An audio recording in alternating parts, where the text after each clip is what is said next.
YouTube, it's Joanna Delilah. I am in the 1990s. Well, this part of me is.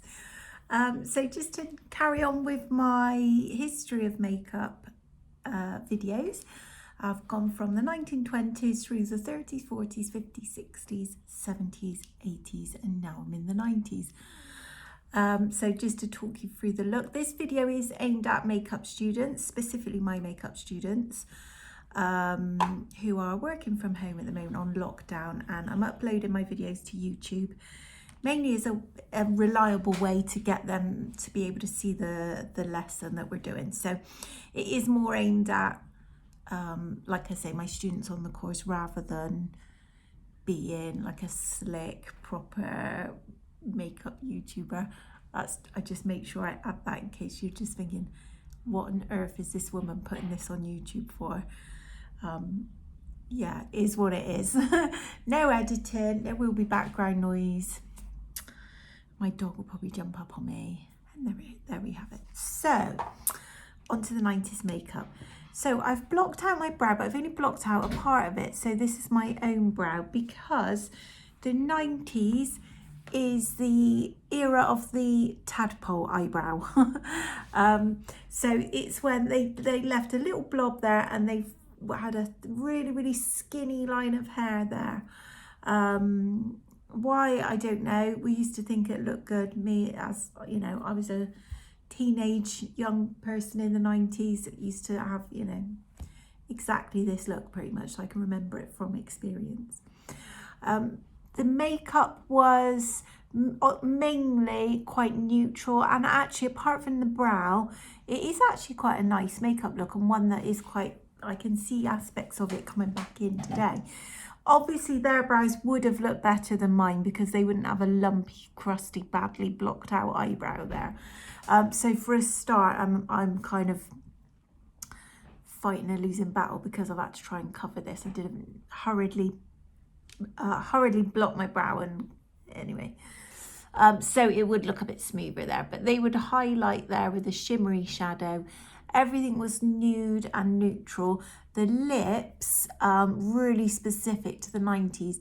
It's almost an ombre. Like there's a little bit of blend at either corner, but they did want that real drawn outline to the lips. And I can remember we couldn't get a lip liner brown enough for us, so we used to use a brown eyeliner to line our lips, and then a peachy nude lipstick that you would put, you know, in the center. Sometimes you'd add a gloss, sometimes not. It was all about the brown line all around the lips. So when you're recreating the 90s look, if you want it to be accurate, resist the temptation to blend it too much. It does need to look very outlined. You can do a teeny little blend in the corners, and that's the 90s look. So I'm just going to do the other eye. It's quite a basic, really. I don't even know if I necessarily need to show you too much about it, but there we are, I'm in it now. So I've gone all the way over with a nudie shade already, just a matte nude, and then I'm going to go in with a blender brush and just define the socket line, and just a matte brown. And then I'm using, this is one of my gorgeous Pat McGrath palettes. This colour is very 90s. It's like a kind of terracotta shade. So lots of nice warm sort of toffee colour browns in the 90s. So I'm going to really whoosh that all the way through, technical term, whoosh it through the socket line. Bring that down around the edge and a little bit underneath the eye.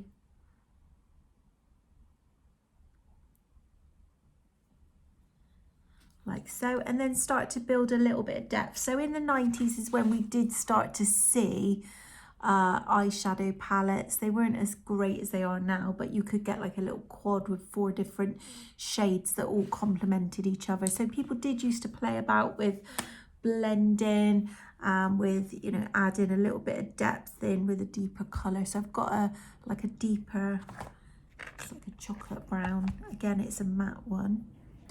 Just going to run that through the socket line, but keep it a bit lower so you can see both shades. That makes sense. So you're adding a little bit of density there to the socket line.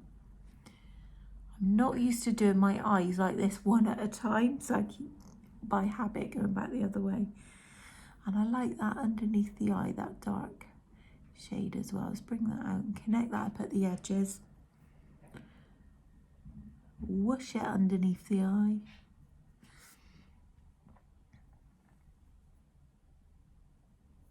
And a little bit the edge of the eye as well.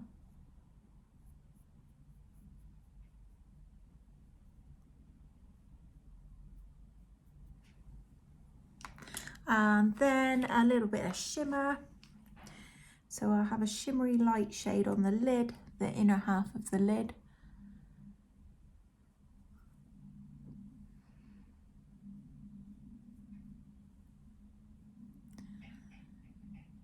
You'll notice in all of these makeup looks I've done, I've not mentioned contouring. It wasn't really a thing until quite recently. Obviously it's always been a thing, and there are actually some brilliant videos of Max Factor himself contouring a model in the 1930s, which my students, I'll show you that video.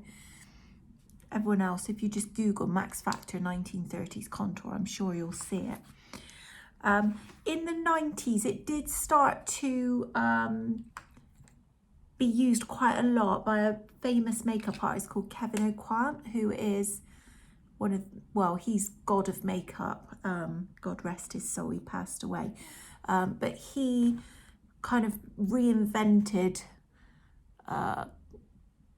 contouring and brought it more to the mainstream, but that was kind of more early 2000s. In the 90s, we see the emergence of the term supermodel. Oh, I'm just lining my eye. I'm not going to really wing it out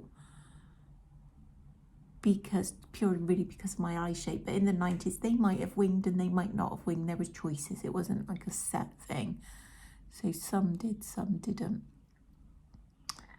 Yeah, the 1990s supermodels. That came about. You know the makeup brand NARS? What's his name? Francois NARS is the creator of that makeup brand, and he is also the creator of the supermodel as we know it.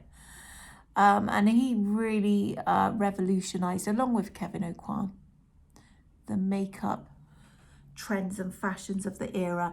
And they were the ones that kind of really pioneered neutral tones, which was actually quite a different thing at that time. It's quite really unusual to use a brown eyeshadow. I can even remember it being like, why would you want brown? And then all of a sudden we were all wearing everything in brown.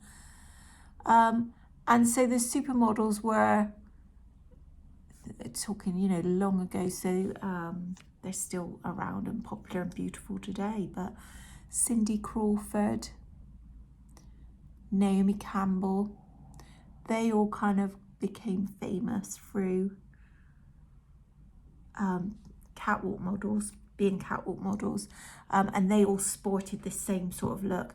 Another good place to look at for 90s inspo is Friends. Look at, what's her name, Rachel Green, Jennifer Aniston, Courtney Cox, skinny eyebrows, all in Friends, and lots of nude and neutral colours.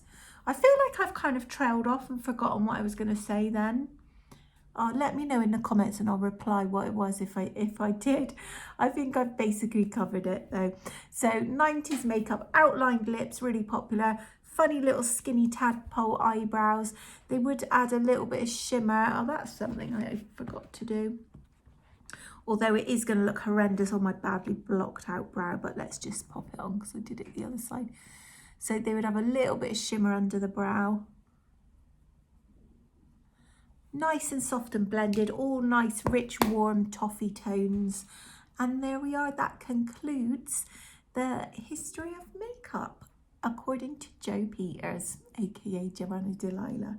Thank you for watching, and I'll be back with some more videos for my college students in the next, I don't know whenever, but I will be back with some more videos. I've got to do some creative makeup, so I'm going to go through some photographic makeup, editorial makeup, like high fashion artsy fartsy stuff, which if you follow me on Instagram, which please do if you don't, if you follow me on Instagram, I do quite a lot of that sort of stuff because that's my fave. and I will also do some videos of some face painting techniques as well. So hope to see you soon. Thank you for watching. Take